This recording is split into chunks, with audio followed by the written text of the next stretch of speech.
In this video, I'm going to show you how to put in a new dropship project. The difference between a dropship project and a department project is that a dropship, the parts are going to be sent directly to the customer and will not come to our warehouse first. Secondly, there's no labor included on a dropship. If you have labor on a job you're trying to put in, it is not a dropship. So I'm going to use this project. I've got a BOM. Up here at the top, I've got my account manager and opportunity number, and I also have a PO issued by the customer.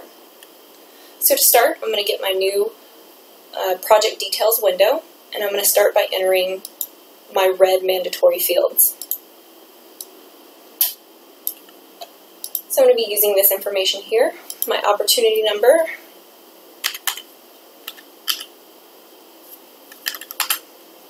and my sales rep I can find by clicking on the magnifying glass.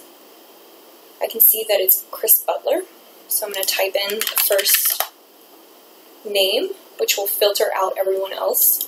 I can click on it and it will auto-populate. Then I want to select the posting date. The last day of the month is what you want to be putting in this field. Now for the bill to and ship to, I want to refer to the project purchase order issued by the customer. Here you can see there's a ship to and bill to, and they are different addresses. So first of all, I want to start by looking up the ship to address. So I'm going to come to the ship to side, and I'm going to click the magnifying glass next to the customer ID. I can filter out by selecting the first four letters of the customer ID, which is loan,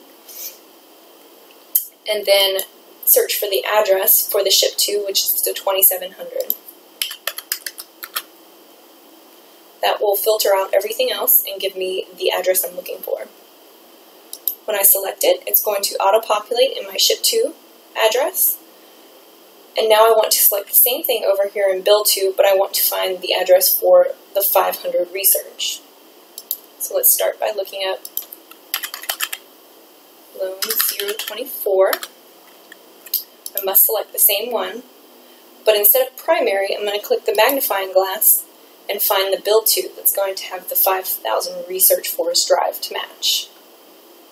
When I click there, that will populate on this side. Now I have the correct addresses in each form.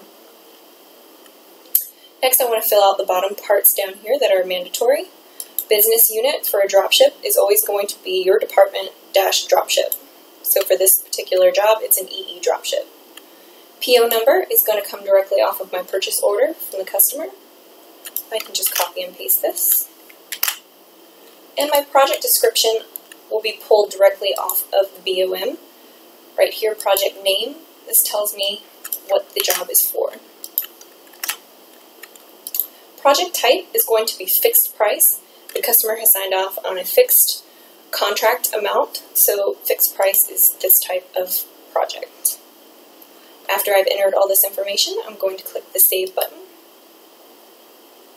This will generate me a project number, and now I'm ready to start entering other items. Next, go to the Task tab, and under Project Level 0, we're going to assign an estimated end date by clicking on the Edit button and filling in the last day of the month. I can then click Save, and I'm done here.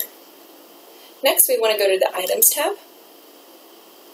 Please refer to the Import Parts video that will show you how to create a template and import those into a project. For this project, there's only 3 parts that need to be entered.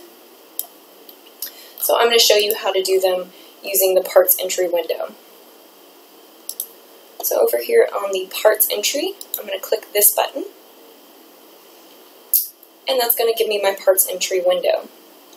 For dropships, task level 0 is all you need to put here. On projects for departments, you may see that parts need to go on different tasks, but for dropships, they're all going to be sent out at the same time and billed at the same time usually. So task level 0 is all that needs to be put here. Then I'm going to start searching for the parts that I want to input into this project. So particularly, I need to look at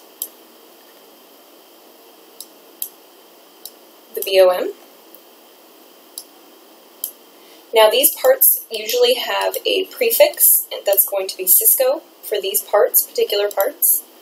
I can search by clicking on the magnifying glass and typing in the first few letters or string of letters to narrow down my search. So C2960X will hopefully narrow down a few of these. And I'm looking for SysWS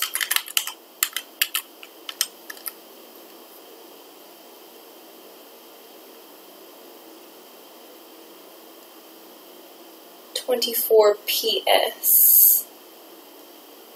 this one. Once I click it, it will populate, and I just need to select my quantity. It's going to be 2.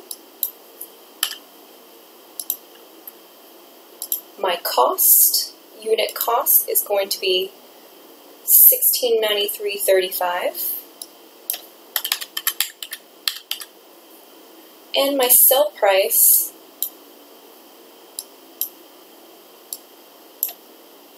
is going to be $17.25.30.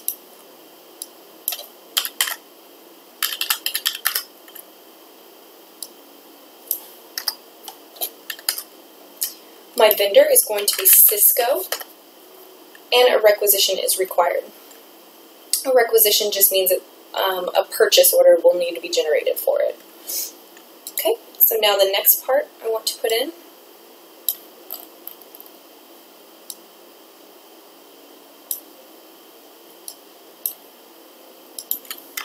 I'm going to copy this one,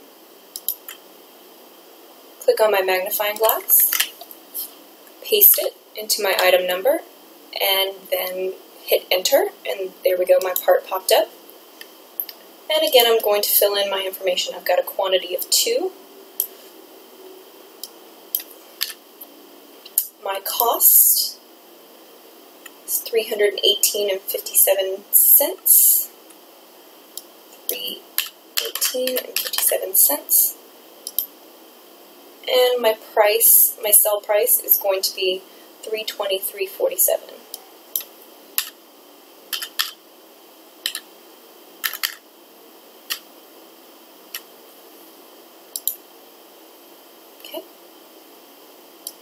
And those are the only 2 parts we actually sold on this BOM, because you can see down here at the bottom there is no cost or sell for those other 2 parts.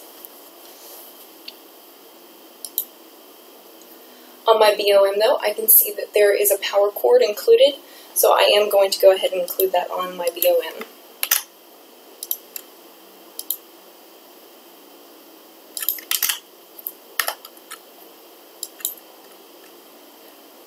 There were a total of 2 of them, and there's no cost and no price associated with this. And I want to fill in Cisco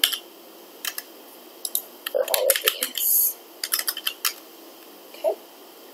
When I'm ready and everything is put in correctly, I'm going to hit save. You'll see the form blink and then go blank. At that point, I'm done. And I can come over here and see that my parts are entered. The last thing I want to do is attach any attachments for this project.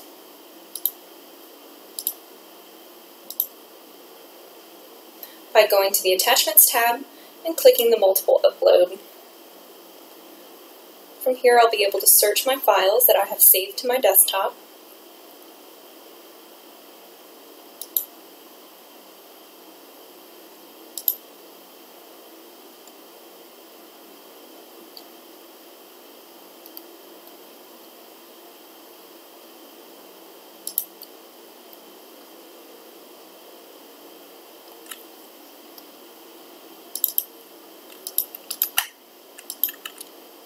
And you'll see it think and check off.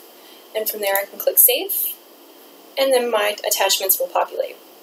And that's how you enter a dropship project.